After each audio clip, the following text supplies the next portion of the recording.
Hello friends, എല്ലാവർക്കും എൻ്റെ ഹൃദയം നിറഞ്ഞ വിഷു ആശംസകൾ. നമുക്ക് വിഷുവിനൊരു മാമ്പഴ പുളിശ്ശേരി വെച്ചാലോ? വലിയ മാങ്ങ ഇട്ടിട്ടാണ് പുളിശ്ശേരി വെക്കുന്നത്. എനിക്ക് ചെറിയ പുളിശ്ശേരി മാങ്ങ കിട്ടിയില്ല.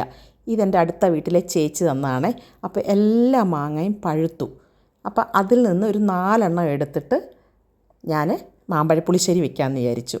അടിപൊളി ടേസ്റ്റായി. മാങ്ങയ്ക്ക് ഭയങ്കര മധുരമുള്ള മാങ്ങ ആയിരുന്നേ. അപ്പോൾ അതിനകത്ത് ഞാൻ ആവശ്യത്തിനുള്ള മഞ്ഞളും മുളക് പൊടിയും ഉപ്പും ചേർത്തിട്ട് വേവിക്കാൻ വെച്ചു.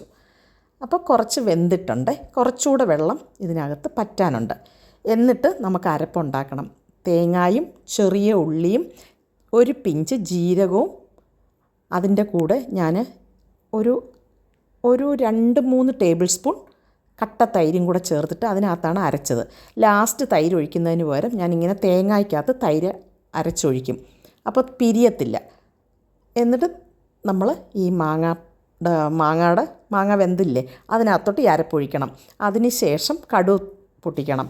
എണ്ണ ഒഴിച്ചിട്ട് ചെറിയ ഉള്ളിയും വറ്റലും മുളകും കടുകും കരിയാപ്പിലയും കൂടെ ഇട്ട് കൊടുത്തിട്ട് നമുക്ക് കറിക്കകത്തൊഴിക്കണം. അടിപൊളി ടേസ്റ്റാണ്. മാമ്പഴ പുളിശ്ശേരി വെക്കുന്ന മാങ്ങ കിട്ടിയില്ലെങ്കിൽ എന്താ, വലിയ മാങ്ങയിൽ നല്ല അടിപൊളിയായിട്ട് മാമ്പഴ പുളിശ്ശേരി വെച്ചു. എല്ലാവരും ട്രൈ ചെയ്യുക.